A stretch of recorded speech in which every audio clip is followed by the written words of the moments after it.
Hi everyone! Today we are gonna keep talking about some of the best tomatoes I've ever tried. I recently had the chance to grow some wonderful varieties and today I'm excited to tell you about them. But that's not all. Make sure you stick around till the end of this review because I'm also going to share some more of my own breeding projects with you. Tomato Express is on its way. Take your seats, we are getting started.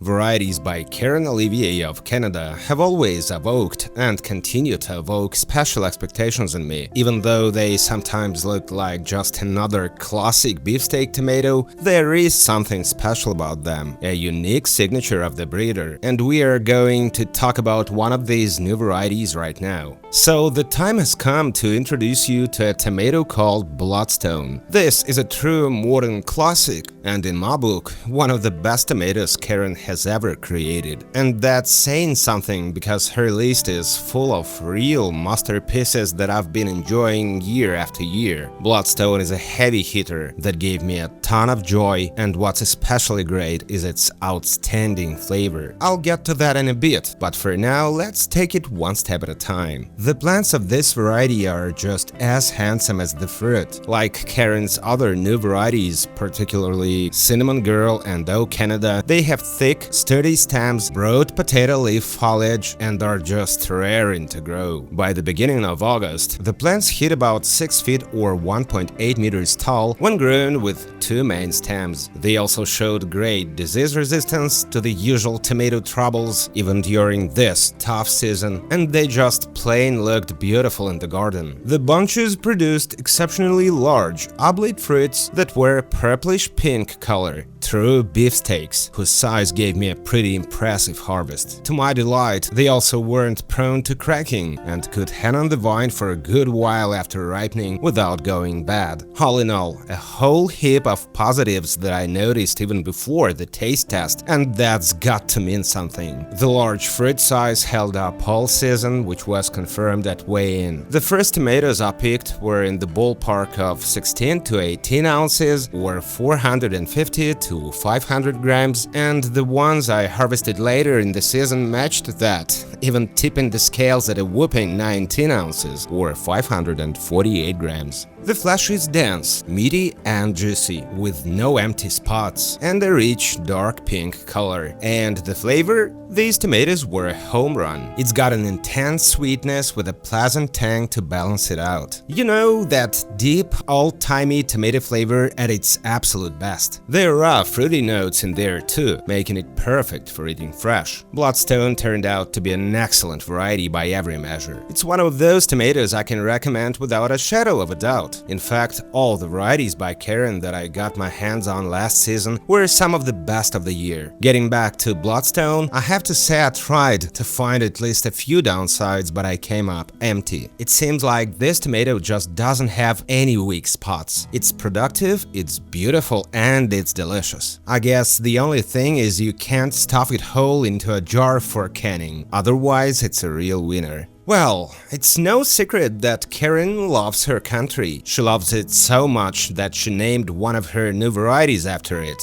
big and red as a maple leaf. And that tomato is called O Canada. It's indeed big and red. O Canada was an absolute rock star in my garden this season, hands down. The beauty of the plants, their bulletproof disease resistance, the size and flavor of the fruit. This variety just knocks it out of the park. I'm so thrilled I got the chance to grow this one, and for me it's now one of my favorite red varieties. It's a new tomato that's destined to be a classic. The plants are vigorous growers with thick, sturdy stems and broad potato leaf foliage. I pruned them to two main stems and they shot up to about 6 feet or 1.8 meters by mid-season. This summer was a cold one and a lot of my other varieties were really struggling, but O Canada just thrived, like it was carrying a spirit of hope, embodying that connection to a land where nature is harsh but bursting with life. The tomatoes are big, bright red beefsteaks, oblate in shape with noticeable ribbing. The bunches were strong enough to hold the hefty fruit without any extra support, which was a real backsaver. I was also really happy with the yield, and honestly, with the flood of countless exotic tomatoes out there. It's just plain nice to have a good old-fashioned, familiar-looking variety like this in the Hope House. The tomatoes weighed in at 10 to 14 ounces or 300 to 400 grams and stayed consistently large all season long. The flesh is dense and meaty, but still super juicy. Its rich raspberry pink color is like a sunset over the vast northern plains. I can't even say I had any doubts about the taste. For me, the words "a tomato by Karen Olivier" are a seal of approval. Oh, Canada is no exception. It has that fantastic classic beefsteak flavor. They are sweet with just the right amount of tang. I really love varieties like this. I think O Canada is a must grow, just like Karen's other new releases. I can tell you this, the O Canada variety has earned a permanent spot in my collection, written in bold letters. And speaking of which, I have to take this opportunity to give a huge shout out and special thanks for the seeds to my subscriber and a friend, a professor of engineering at Michigan State University. Alright, next up I want to show you a heart-shaped tomato with a pretty cool name. Chinook is an indeterminate mid-season variety. By the end of July, my plants, which are pruned to 2 main stems, were already hitting about 5.5 feet or 1.7 meters tall. The fruits are elongated and gorgeous, in the best tradition of the oxheart types. They are a beautiful purple color with thin skin, but they aren't prone to cracking, which is a huge plus for me. Karen herself describes them as having beautiful, uniform flesh with a delightful, rich taste. And well, I was eager to find out for myself. At the first weighing, the fruits were coming in between 8 and 15 ounces, or 290 to 429 grams, and the flesh on these tomatoes looks super appetizing. Purple, perfectly juicy, with that little bit of green in the seed cavities. The flavor is right on the money, bright and really interesting, with a berry-like sweetness and an equally pleasant tang. It's a fantastic combo that would satisfy even the pickiest tomato snob. Chinook is a delicious and aromatic variety. On top of that, the fruits are beautiful and they are pretty good keepers, which only adds more check marks in its flavor. And now I want to tell you about a tomato that's simply impossible not to fall in love with. For me, One Trick Pony was without a doubt one of the best surprises of the season. A variety with a purplish-pink fruit like this is a real showstopper. Even though it's a brand new variety, I don't doubt for a second that it's going to get a huge following and fast. And it's got plenty to brag about. The tomatoes are beefsteak type, a good size and pretty firm, which makes them great keepers too. The plants are vigorous growers, and by mid-season they were already hitting about 6 feet or 1.8 meters. The fruits are oblate with a little bit of ribbing, and the plant was a heavy producer. I was already picking my first harvest by the end of July, which is pretty early for my neck of the woods. The tomatoes were weighing in at a whopping 19 to 20 ounces, or 532 to 559 grams, and I'll be honest, I wasn't expecting that kind of size. I also loved how they looked on the inside. The incredibly juicy, purplish-pink flesh with that hint of green in the seed cavities was a dead giveaway that these tomatoes were going to be delicious. It has a truly rich and intense flavor, super juicy and sweet with a berry-like aftertaste. One Trick Pony is an absolute flavor bomb with super written all over it. I think it has everything you could want in a nearly perfect slicer, and in my opinion, a variety like this belongs in every tomato patch. Yep, Karen Olivier clearly knows the secret to creating amazing tomatoes, and we get to be the lucky ones who enjoy the results of her work.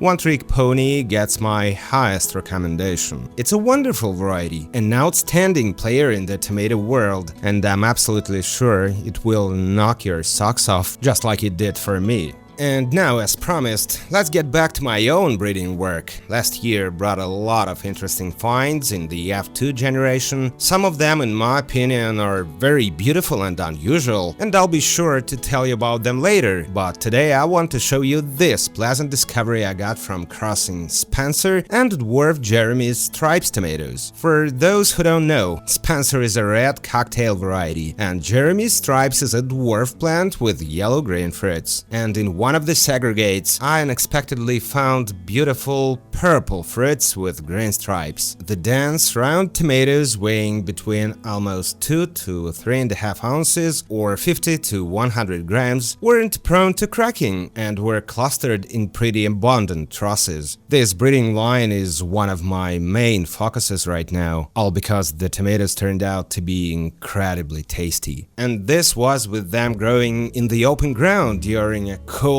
rainy summer when the soil barely had a chance to warm up. Overall, I was hoping for good flavor as their appearance hinted at it, and I'll be honest, it was just superb. Their looks didn't deceive me. The tomatoes had a pronounced sweetness with just a slight tang that perfectly completed the picture. The flesh is dense, dark pink, and very aromatic. This line is 100% moving forward for stabilization, and I hope not so much to improve it, since there is not much to improve really, but rather to preserve all the characteristics I found in the second generation. Of course, I'll be sharing the results of my work with you. It's going to be a long and exciting adventure. Thanks for watching. If you liked this video, don't forget to subscribe and of course, love tomatoes, grow tomatoes. This is the Lucky Garden channel, and see you soon.